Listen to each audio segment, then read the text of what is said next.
Rugby on Off the Ball. With Vodafone, official sponsors of the Irish rugby team. We all belong to the team of us. Here, welcome along to Wednesday Night Rugby. Nathan with you this evening. Keith Wood is with us as well. Evening, Keith. Hey Nathan, how are you doing? I'm very well. And Fiona Hayes, happy Christmas to you. And you too, Nathan. I hope you're well. I don't know what we'll talk about this evening. The old rugby, the Champions Cup, is way down the list because before we get to what might happen this weekend, we'll talk about Johann Van Graan's departure from Munster to Bath. But first, I think we'll talk about what's going on in the women's game and what has really descended into all-out war over the last couple of days, started by that letter from a large number, 62 current and former players, writing to the Minister for Sport, Catherine Martin, and the Minister for State with responsibility for sport, Jack Chambers, saying they'd lost all trust and confidence in the IRFU and its leadership of the game, describing the commitment from the union inequitable and untrustworthy, citing a lack of transparency in the governance and an overall total lack of ambition about what could be achieved. The IRFU came back very quickly, refuting the overall tenor of the document, saying it was disappointed with the timing of the letter.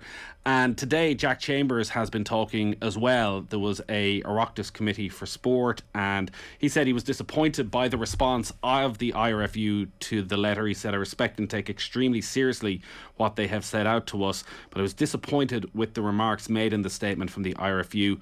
It could have been more conciliatory in their approach." He said ministers will have a frank, robust and comprehensive discussion about the issues raised. But he was asked about withholding funding to the IRFU and said that wasn't something they were considering at the moment. So this has escalated quite rapidly. Fiona, what are your thoughts on what's happened over the last 48 hours or so? Yeah, I suppose, look, it's something, for me, I first of all, I have to say, I was involved in signing the letter or whatever. It just, it's just where I was at when it kind of all stemmed really quickly. And for me, the biggest thing is, I suppose, the girls, everyone that signed that letter, they obviously feel very strongly about what's going on, and there has been no communication, I presume, except for what the RFU have come back with. And it's now a chance, I think, for the RFU to broaden their horizons on this review and to really look at it. I think the first thing that comes out of from me, it's not a money thing. The players aren't looking for money. This letter has really said it's got to the core of it, and they don't feel like that they're being listened to, and it's something that needs to happen. And I'm not sure the process. Myself and Keith were talking about this just before it. We're not sure the steps or whatever that went on before it, or how it went down, but there's definitely a lot of current players that aren't happy, and that's not a really, really good environment to be playing rugby in, and it needs to be looked at immediately. There's a lot of big names in there as well. A lot of the players that played alongside you in the World Cup in 2014 and won Six Nations titles as well. When it was been put together, did you sit down and have a long, hard think about it, or was it put together quite quickly? When you read it, did you think, actually, I agree by and large with everything that's in that letter? Yeah, I suppose. Look, I mean, the girls have thought about this. They've got people together. It's something that's obviously taken place over a bit of time. For me, I'm coaching. I'm coaching Ballincollig. I'm giving what I can back to the game, constantly out on the pitch doing that. Just maybe some of the wording around some of the stuff I mightn't have agreed with. I kind of just a step back. There was absolutely no pressure for anyone to sign it.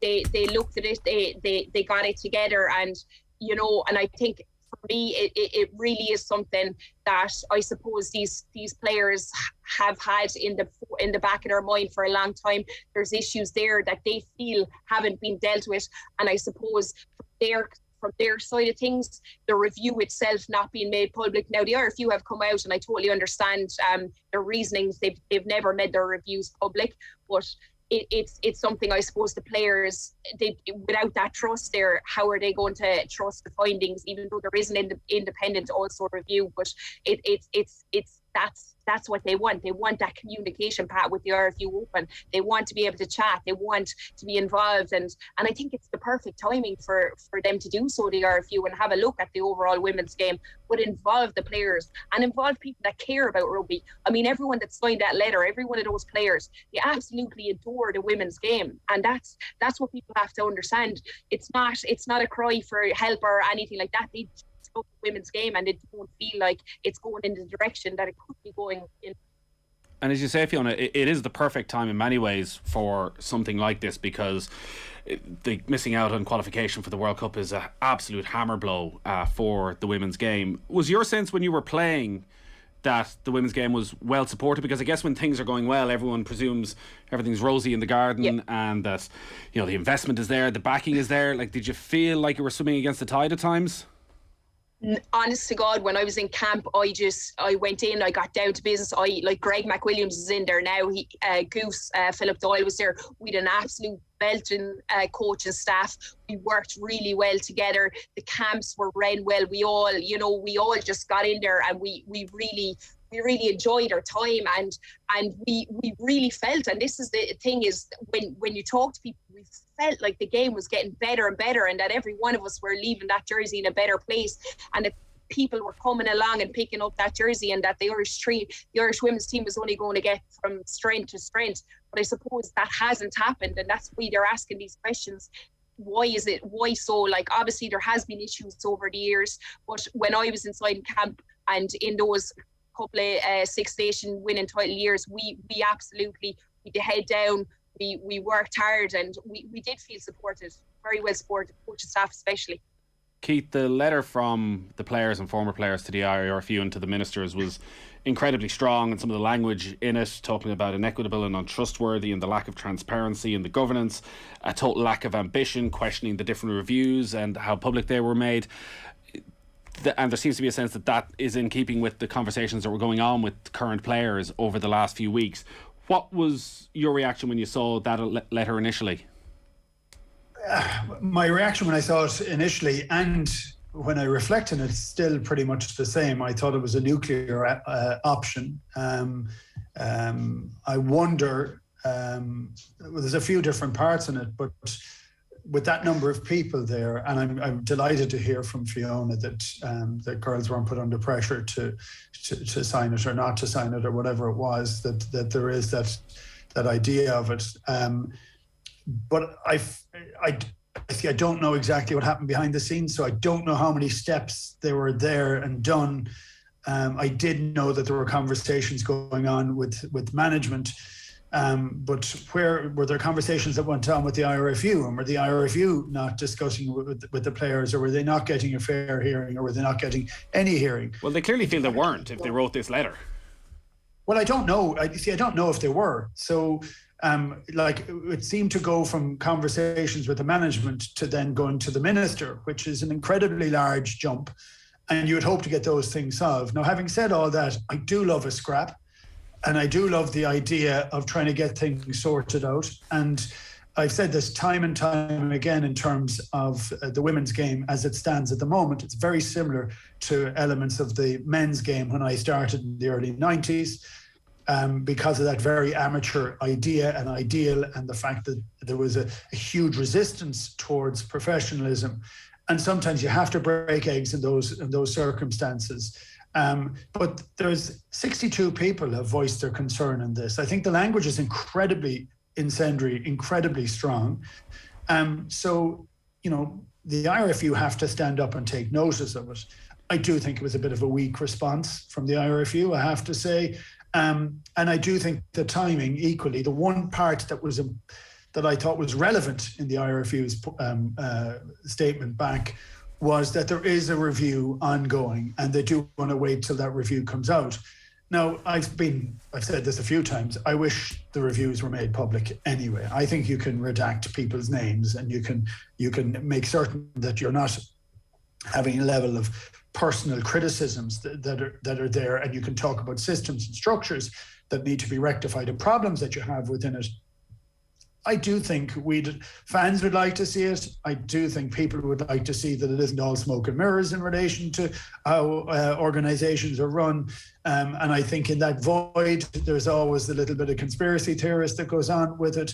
But I think it's a very, very powerful statement. It almost is too powerful. It's almost gone one step too far. So, but that's only because I don't understand exactly what was happening beforehand. And I don't want to get into that idea of guessing exactly what was happening or what wasn't happened. One thing we can say for certain is that there's 62 people who are feeling unbelievably stressed by their time in a green jersey. And they want to try and move this on a lot. So it'll be very interesting to see what comes out of it. I do like one element of the review that is to happen is that I can't remember the girl's name from Wales, but it's under a independent review. But if it is independent, why wouldn't you have it public? Yeah, you would expect that will be one thing at the very least that will come out of this. Fiona, was the players' point in a way proven by the IRFU response? I heard Jerry Thornley last night saying it was a trigger happy response, that it was within hours that they were out describing and refuting the overall tenor of the document, saying they're disappointed with the timing, rather than actually staying back as the governing body of the sport, taking a deep breath, getting everybody in the room, coming up with a reasoned, well thought out response, instead of coming back straight at the players again, seems to have just put further fuel on the fire. Yeah, it seems to me it was a bit off the cuff, like some of the wording around it and stuff like that. It's obviously like they obviously don't understand where the players are coming from, and I think that's the worrying part to me, is that they've spoken about the review, but obviously there's deeper issues there, and for the players to go to the level they went with, past and present, it obviously is showing that they're not happy. It's an unhappy kind of environment. And I suppose instead of looking at yourself, it almost felt like they'd come back and said, okay, look, we're doing this, that should be enough. I think everybody just needs to get around the table and have a chat and see, because there seems to be massive lack of understanding. That's what I'm getting from both sides. If you stand on the outside and you have a look in, they don't seem to understand where each other's coming from. I guess, Keith, that the IRFU as the governing body need to be the ones who take that step now, albeit they've been on the receiving end of some incredibly harsh and arguably justified criticism in that letter, that they need to be the ones who bring everyone together and sort this out, because you say it's hard to take a step back. They've all gone all in on this, that actually everyone just needs to take a deep breath and come up with some solutions out of this. Yeah, I was very surprised with their note that came back, because it was so quick, because they tend not to respond in a very quick fashion. But I don't know what the timescale is for the review. We would hope that is sooner rather than later. But it's whether, like, again, I go back to what were the steps to get to this point, because it went from a level of discontent after some of the matches to the minister. There's surely there's 5 or 6 steps that have to happen before you get to there. And so, look, I think bridges will have to be made. I think there's a little bit of buttress has to happen in the middle, and people are going to have to be able to sit around a table and have a conversation. It's who's talking to who at this stage as to what way it works. But look, it's uncomfortable for anybody watching sport is to have something like this coming out. I would say, look, I can tell you that I did have a couple of arguments with the IRFU in my time. It's an incredibly stressful thing to do. It's an incredibly hard thing to try and do publicly. And it doesn't, it never makes for a happy camp. And partly because of the number of the girls that are involved in this, there's great strength in numbers as well. So there's people aren't going to be singled out, which could have happened in times past. And I don't think we'll see that happening now because it's so public. But I do think it's worth sitting down and around. But they're still going to say, well, we still want to see what happens with the review. But irrespective of that, there is a disconnect in communication. There's people are not talking for this to happen. So there's a lack of respect being shown on one side, maybe both sides. So that's something that absolutely needs to be bridged. I mean, look, it's hard to watch because you don't want to see it in a sport you love, that these things happen. But I can go back again, even to when the game went professional, when I was in England. There was a chance of a strike in the English Premiership for the first 7 or 8 years that the game was professional. There was always an issue going on because people were trying to figure out, where does this game sit? What is right? What's appropriate?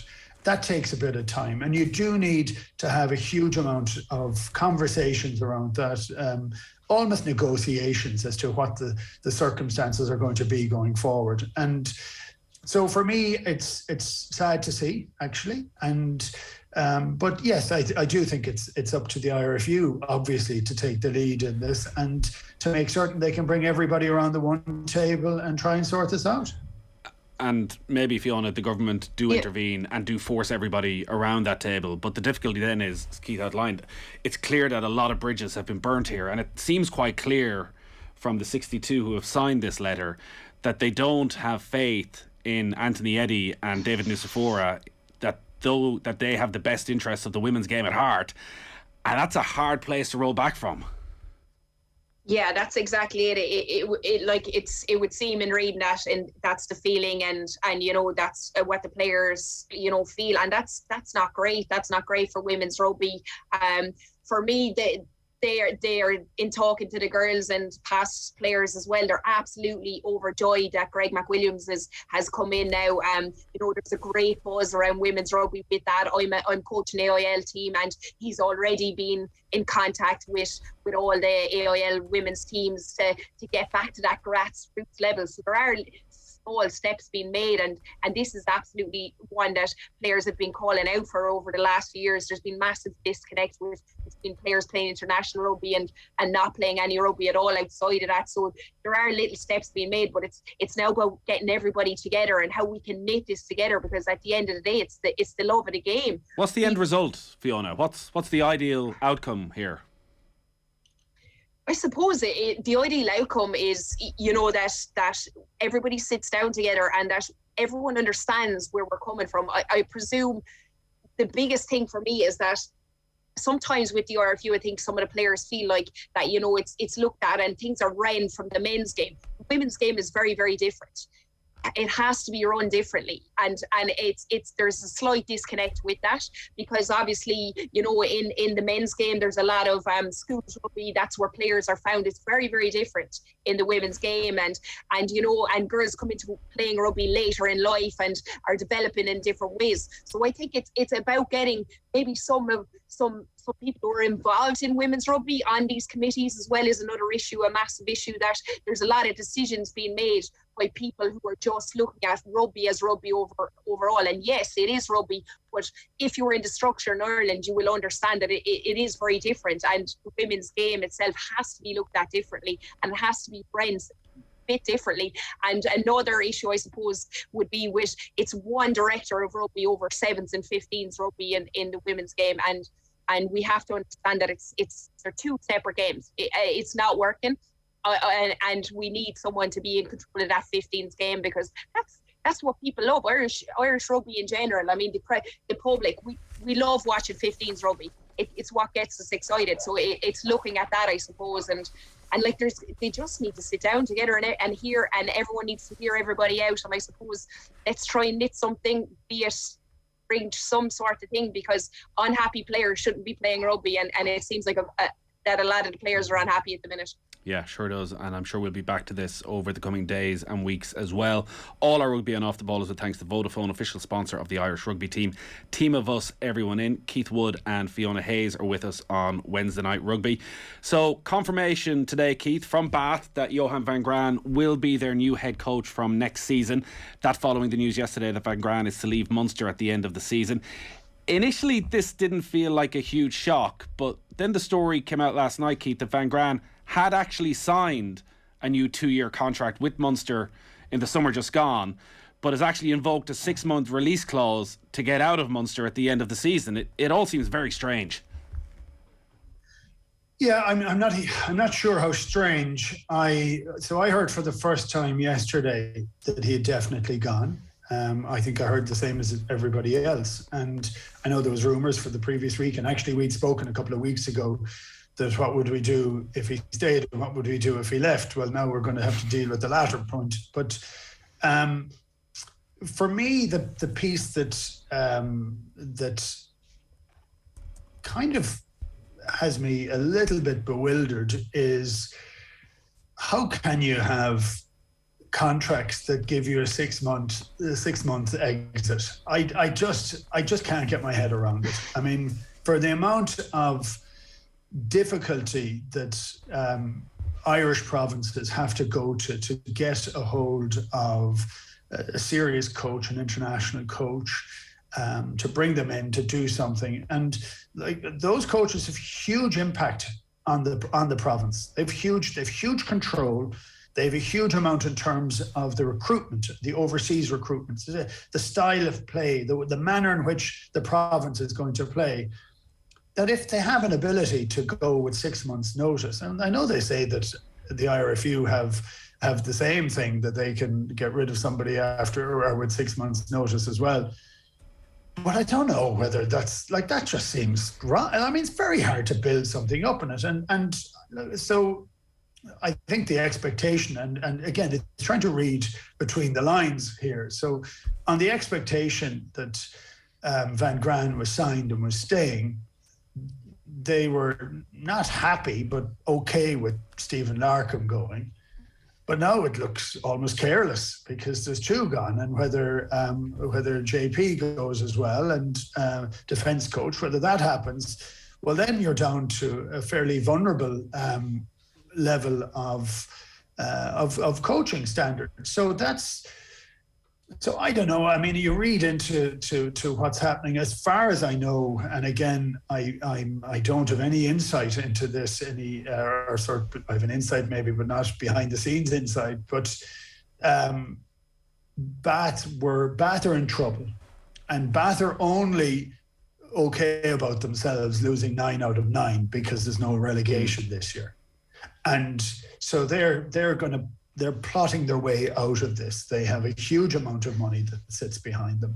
They've got a big sponsor, but they've a lot of money sitting behind the club, and they want to rectify it. So they're going to start building it up from here. And I actually think if you look at a huge amount of the teams in the UK in particular, in England in particular, but actually in the UK, and in Munster, it has to be said, there is a very large South African contingent, because these are big men, and they have a huge number of South Africans, and a lot of them will not go back and play for South Africa, and they're looking to earn as much money as they can over here. Good on them. That's what they want to be able to do. But it's a huge, big, heavy power game, and that's what Bath have decided to do, obviously, because they've taken a South African coach who likes to play in a South African way.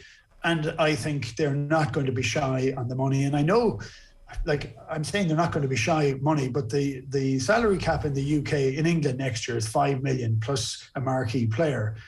It's not a huge amount of money. It's not as much as in Ireland, as it turns out. And it's just, I think they're going to put their money on the coaching ticket and try and see if they can develop something along that side, and see if they can get a blend with it or not. But look, every time anything happens with any coach, all the queries come out. Every noise comes out. You know, and if they're unhappy or not unhappy or whatever it is. But we could say the same with Pat Lam a couple of years ago.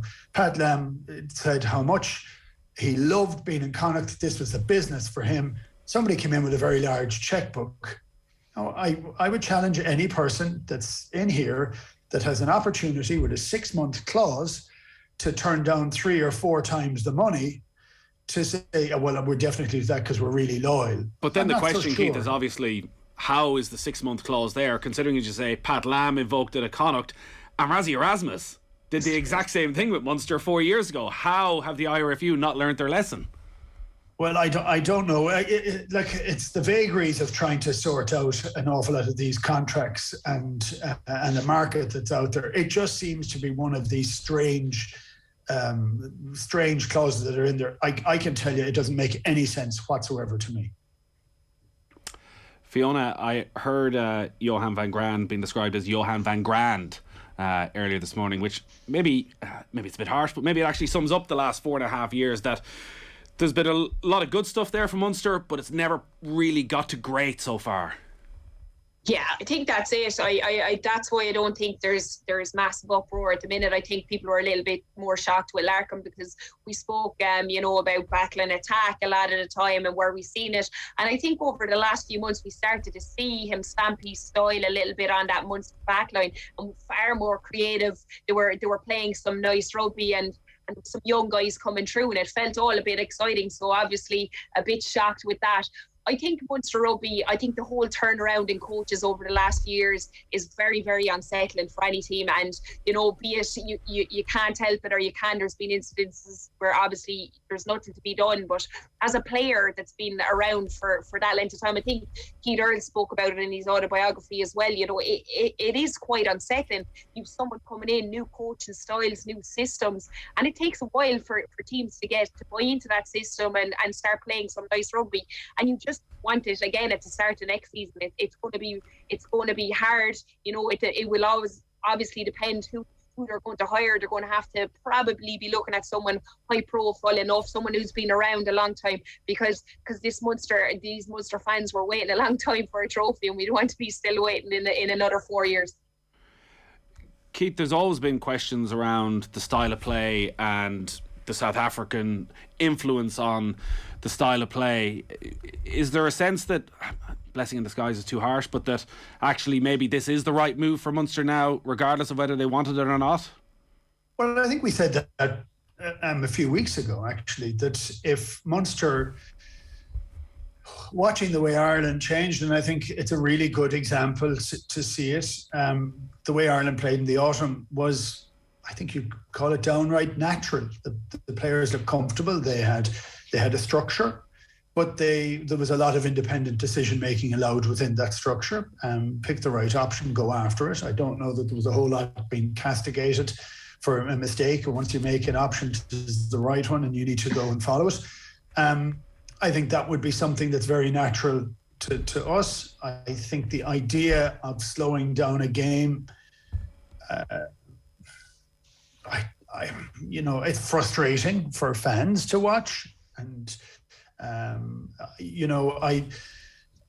enjoyed the game at the weekend, and I didn't go ballistic like a lot of people did, because I think you have to look at exactly the circumstances that were around it. But I was very proud of a group of young guys who played with a sense of courage and off the cuff element, because a lot of it had to be off the cuff. But I also thought they played with a huge amount of pace. And we had said that would Van Graan change it and move away from what he had done, which is a very South African, big forward hitting, big heavy hitting centre. It's very successful when you have huge men, and it's quite hard and attritional on players if you don't. And to be honest, I do get a little bit annoyed when I hear people say, well, Munster Rugby was always up the jumper. We always had the capacity to do that, but actually, look, it's a long time since I played, but when I played, and then in the years afterwards when they were winning Heineken Cups, you're watching a mix and a blend of forwards and backs playing what they see in front of them and using the skills that they have at their disposal. And one thing we did see on Sunday was a lot of kids with skills at their disposal. Yeah. And so the idea is you want them to flourish, and you want them to be given the confidence to be able to try different things. So look, I've used this years and years ago from another coach going, well, the king is dead, long live the king. So what's the team going to do for the next period of time? Do the players take a little bit more control over the next period of time? Does whoever the new coach come in, I just hope he's got a guy that looks at, I'm going to say entertainment, and that's almost like a dirty word for me in terms of rugby, but entertainment in terms of excitement. I want excitement for the players. I want the players to run onto the field and say, oh my God, we're going to have a real cut here. We're going to try something here and we're going to win something here. So what I would have said of the last few years, I do think Van Graan settled the squad in an incredibly difficult period of time. I do think he has given a level of consistency at different times in the year, which has been better. I do think we faltered at the final hurdle, or the penultimate hurdle, on too many occasions. I don't think we've had the game plan to unlock playing against some of the more powerful or the more confident teams and the higher strength teams. So, Keith, 12 months' time, which of Ronan O'Gara, Paul O'Connell, Jerry Flannery, Mike Prendergast or Jason Holland is going to be standing in the middle of Thomond Park, arms outstretched, saying, "Are you not entertained?" Well, I tell you what, I like that Gladiator reference. I don't know if it'll be any of them because of the different trajectories they're all on their career. I can't see ROG coming over now, if I'm honest.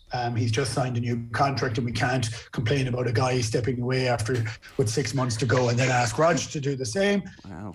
I think Paul O'Connell is on a journey as well, and I think he's doing really well with Ireland. I think he's learning an awful lot. Let him do his job. Let him learn his job more and build up that level of experience, and I think that would be fantastic. I don't know. I've been racking my brain over what's needed.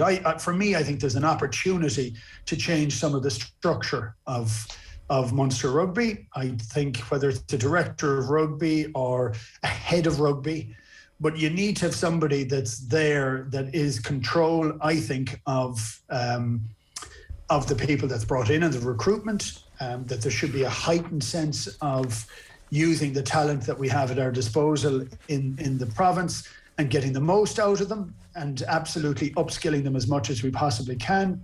I'd like to see somebody have a strategic plan in view to how incorporate the clubs, the schools properly into Munster Rugby, because I still think there's a little bit fractious there, and that we get the most out of what we actually have, but also that makes a lot of the decisions for Munster for the next 3, 5, and 7 years, rather than a guy who is in as a coach and is going to be here for a period of time.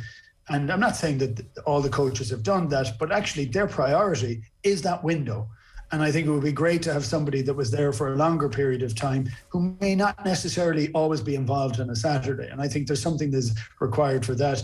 And then you need to start bringing a couple of Munster coaches back in. I think that is really important. And I'd hope to see that happen. I don't know if we've one ready to take the head coach role, but part of the head coach's role will have to be to find a successor that understands Munster and can make Munster Rugby grow. Now, I'd rather if they were Munster people, but if they're not, I just will in there for the long haul. We'd like people there for 6, 7, 8 years that are able to do something. And that's, like Fiona said it, talking about stability and coaches changing. There's been huge stability in Leinster for the last period of time. And Leo has done a good job both as captain and then going into the role where he was. He's ably assisted with Lancaster, and I think they're an incredible duo. I think they've done really, really well. But that looks secure. There's huge security there. And Munster haven't had that. There's been too many coaches for different reasons, some obviously very sad. So I'd like stability, but exciting stability, if that makes any sense. Good, we're racing on Friday, Keith.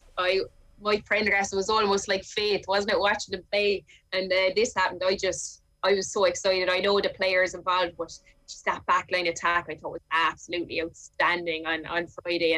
And I think someone like him would, as you said, be it not a head coach, but someone like him would definitely be absolutely brilliant to the Munster setup. Man coached AIL as well. You know, we're seeing now the lads got to run out. They want more cohesion with that AIL league. I think it would be just brilliant for Munster Rugby in some capacity if we could get him to come back home. Yeah, and they have time on their side, Fiona, to get their ducks in a row as well with this 6-month lead-in.